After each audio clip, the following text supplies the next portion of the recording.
Are we on the air? Yes, you are. Yeah, OTA Live, home of the Mega City Countdown. Ty Harper, Res Digital hanging out. Another exciting edition of OTA Talk. CityOnMyBack.com is where you go. Check out the previous episodes. And tonight in the building, man, the one and only Shad, TSOL. The album is out right now. We were talking about Rose Garden, the actual video, and just a lot of the tricks. And yeah. Toronto, we actually waited throughout the entire commercial to actually get the answer. He didn't tell us. Yeah, that's right. We were like, nah, man, like, let's just all hear it together. So please, how the hell did you guys do that? Yeah, so basically what happened was, like, one of the directors, my good friend Justin, he called me all excited. He's like, listen, we have this idea of doing some stuff backwards, and then he realized that if you stop it halfway through the song, some of these visuals line up. Like, I'm talking about sleeping in the first verse, and if you stop it and play it back, I'm talking about like sleeping at the exact same time, like in the next verse. So it's like there's no tricks. It's like, okay, like for him to have figured that out. I don't know what kind of zone that guy was in to figure that out, man.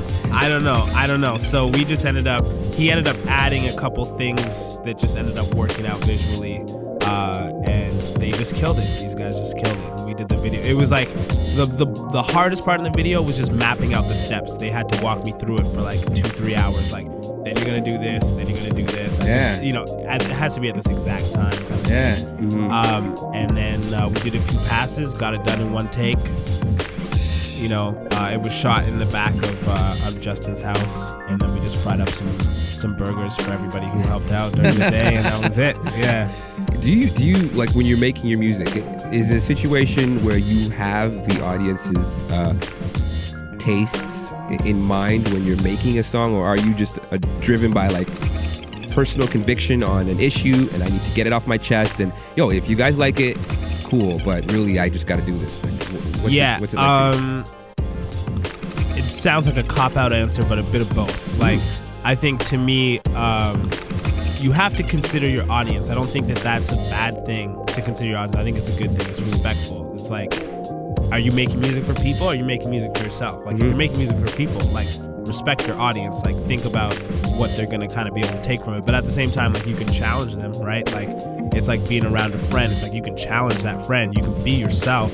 You can express an opinion. If you think they're gonna disagree, that's okay. So like it's a bit of both. Like, sometimes I'll make a song, and like, I play my shows, and it's like probably 80 or 90% dudes in there. But at the same time, I'm gonna make a song like Keep Shining if I think it's important. Right. Speaking of which, the song touches on a lot of issues.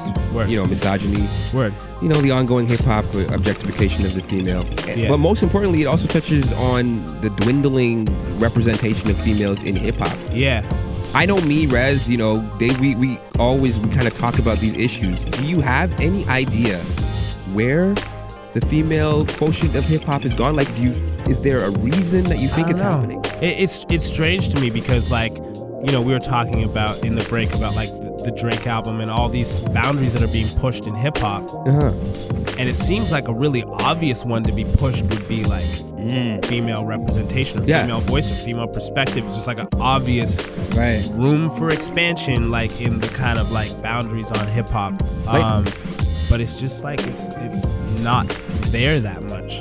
And aside from the objectification and the misogyny, which I feel is a totally different issue, I don't think that there's a general sense in hip-hop that we don't want to hear a female voice. I don't know any guys per se that don't want to hear or buy an album from a female MC, or hear a female hip-hop personality give in her 2 cents, and shouts to the original Moni Love that's doing radio and doing the things, Angie Martinez as well too. But I still feel like I feel like there should be like scientific research on what is really going on. One thing I did notice, like with myself, which is like part of the reason why I made the song, was that like when I do have an audience in mind, it's a guy audience when I'm writing. You know what I mean? Like when I'm writing, I'm thinking about dudes. When I'm like talking in a certain tone, I'm not necessarily saying anything that's offensive to women, but it's like I'm communicating in my mind and, on stage usually to guys, So it's like, I think maybe it's a perpetuating problem in that sense. Cause like I'm not disrespecting women in my music, but I'm really not addressing women. Right. Right? Like, I'm really kind of addressing dudes. And if women are around, that's cool. And now you've given every... Very cool. Now you've given... Yeah, very cool. But now you've given every LL Cool J-esque rapper a reason to keep doing what they're doing in the early songs. Yeah. You talked about, again, like, you know, how you do your music. And the one thing that a lot of people have kind of touched on is the fact that there's no profanity in your music. Yeah. With that being said, I think there's this sort of misunderstanding of what it means to not have profanity. As in, there's a difference between editing yourself and just not being the person that actually uses profanity. What's your take on the whole issue of profanity in hip hop? Do you feel like maybe it's something that we reach for, as that artists reach for too quickly? Maybe there's another way to get that point across? Yeah, I think like it's possible. Really, for me, it just comes down to like, I don't really curse when I speak.